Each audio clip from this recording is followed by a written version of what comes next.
Hello' বন্ধু বান্ধৱীসকল, মোৰ চেনেলটোলৈ আপোনালোক সকলোকে স্বাগতম জনাইছোঁ।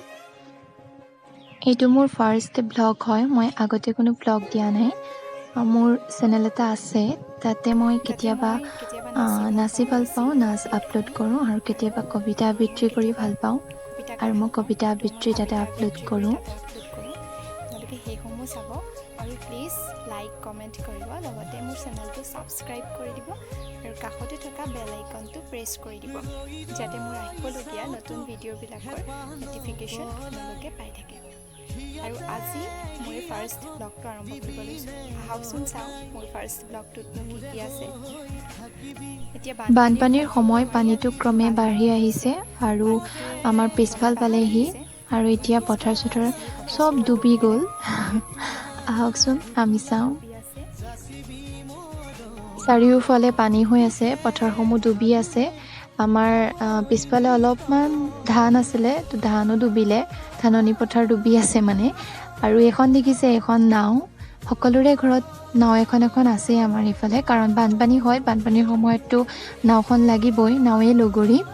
ঘৰ চৰ ডুবি গ'লে, ৰাস্তা চাস্তাত যেতিয়া ডুবি যায়, তেতিয়া এই নাওখনেই ব্যৱহাৰ কৰা হয়। আৰু বিশেষকৈ গৰু ছাগলীৰ কাৰণে ঘাঁহৰ প্ৰয়োজন হয়, ঘাঁহবোৰ নাইকিয়া হৈ যায় পথাৰত, তো পথাৰলৈ যোৱা হয়, নাৱতে যোৱা হয় আৰু ঘাঁহ কাটি আনি গৰু ছাগলীক দিয়া হয়। এইফালে দেখিছে সেউজীয়া সেউজীয়াকৈ ঘাঁহবোৰ ধুনীয়াকৈ হৈ আছে। আমাৰ মানুহ সকলোৱে আৰু পথাৰলৈ গৈ ঘাঁহ কাটে আৰু ঘাঁহ কাটি গৰু ছাগলীক এই বানপানী সময়কেইটাক দিয়া হয়। এয়া ৰাস্তাও ডুবিলে, বৰ্তাহঁতৰ ৰাস্তা ডুবিলেই, দেখিছে আপোনালোকে, ডুবিছে। আৰু এয়া মই পানীয়েদি খোজকাঢ়ি গৈছোঁ।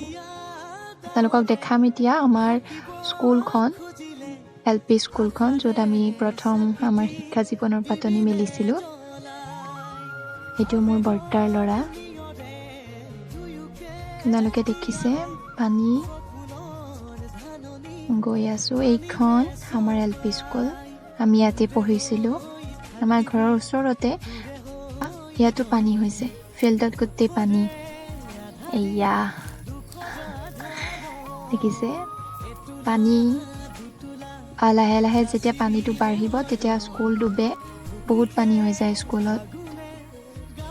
এয়া গৰু, এনেকৈ ঘাঁহ দি ৰখা হৈছে, যিহেতু পথাৰত পানী, পথাৰত এৰাল দিব নোৱাৰে, এনেকৈ বান্ধি এনেকৈ ঘাঁহ দিয়া হয়।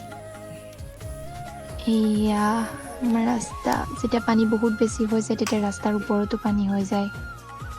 তো এয়া ঘৰ, বৰ্তাহঁতৰ ঘৰ এইটো। এতিয়া মই ঘৰলৈ আহিছোঁ।